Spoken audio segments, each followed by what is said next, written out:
Speaking of insane, the British have decided that they are going to ban all diesel and gasoline-powered vehicles by the year 2040. Okay.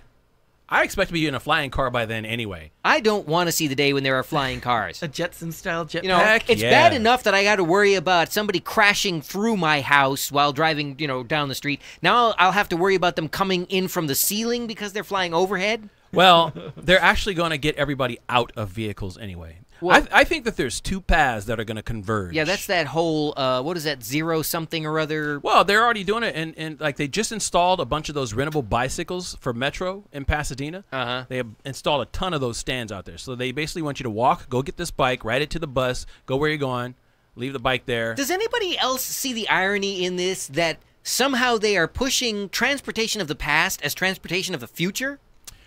Well, I heard an interesting perspective on this. Oh, I can't wait to hear this. And it actually all revolved around the 710 freeway that never existed. Yeah, okay. Because they've been trying. The 710, for anybody who doesn't know, I don't think they are anymore. The one that South Pasadena managed to completely tie up for the last 30 years? It's totally dead now. It's totally dead. They've passed the final bill that pretty much sealed the deal. Because there was going to be two options. One, it would go above ground. The other one, it would go underground. Tunnel. Right. And they actually just passed a bill that said a tunnel is not an option. And they previously had passed one that said it can't go over land either. So why it's a done is the tunnel deal. not an option? They voted not to do it. It would cost just way too much money. It was going to be like a can't be any more $1 billion expensive than that stupid a mile bullet or something train. like that. Well, the bullet train to Vegas?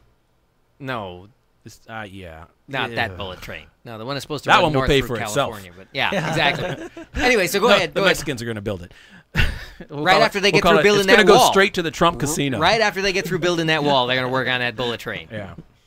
Trump should build a wall around his casino. I saw people protesting his casino out there when he was running for president. So anyway, you were saying. The perspective was this.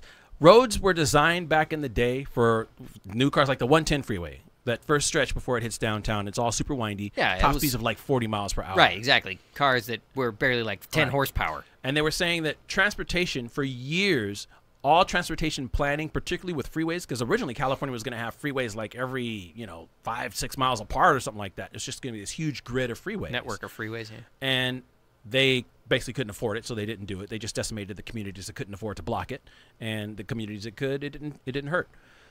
They were saying that whole mode of transportation is not really effective because every time you build a new road, it just gets crowded. You don't have to look too further than the 210 freeway that they extended years ago from where it terminated in San Dimas. Now it runs all the way out to Redlands, and that thing is packed. Yeah. It is packed. So you can't just build another freeway. It's not going to solve the problem because you're just going to end up with more cars. So the whole thinking is get people out of cars. Most people are only trying to go a few miles. You give them decent functional public transportation, which we still need to work toward, and then make it affordable and make things walkable. So instead of building communities, and it's more difficult in the West because it's so spread out, but in places like New York, they don't really need cars. They do subway, they do public trans, it works. Here in California now, most people are starting to do the Uber thing and all other stuff, if for no other reason because the insurance cost, the maintenance cost on vehicles is just getting way out of hand. Right. So they're getting everybody out of cars. Yeah, what does this got to do with bicycles? They're getting everybody out of cars, but people still need to get to the public transportation. And there's one major problem with this, right? A large part of our economy is still based on automotive sales.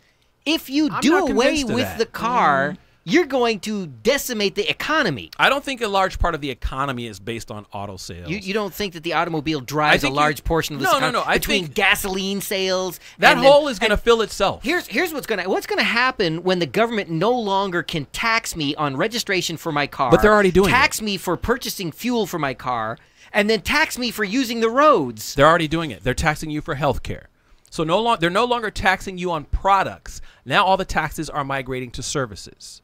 So you don't pay for a car, but now you've got to pay for your tap card to get on the bus. You've got to rent these little bikes that get you to and from your bus to whatever your final destinations are. Why do I have to rent a bike when I can just buy my own? You can buy your own bike, but not everybody wants to buy a bike because a decent bike is $400 or $500. So what are you going to say? They're going to start making me register my bike yes, they once absolutely a year? will. And then how are you going to? I'd love to see them try to sell me on the idea that my bike needs a smog check. No, they won't. They'll probably do something where they have like bike inspection stations. I don't doubt they'll do that at all because whoever thought that the IRS would be enforcing health care? Yeah, we're back on that again. I'm saying they'll find a way. Well, I'll tell you, finding a way, we have to find our way to a break right now, and we're going to be back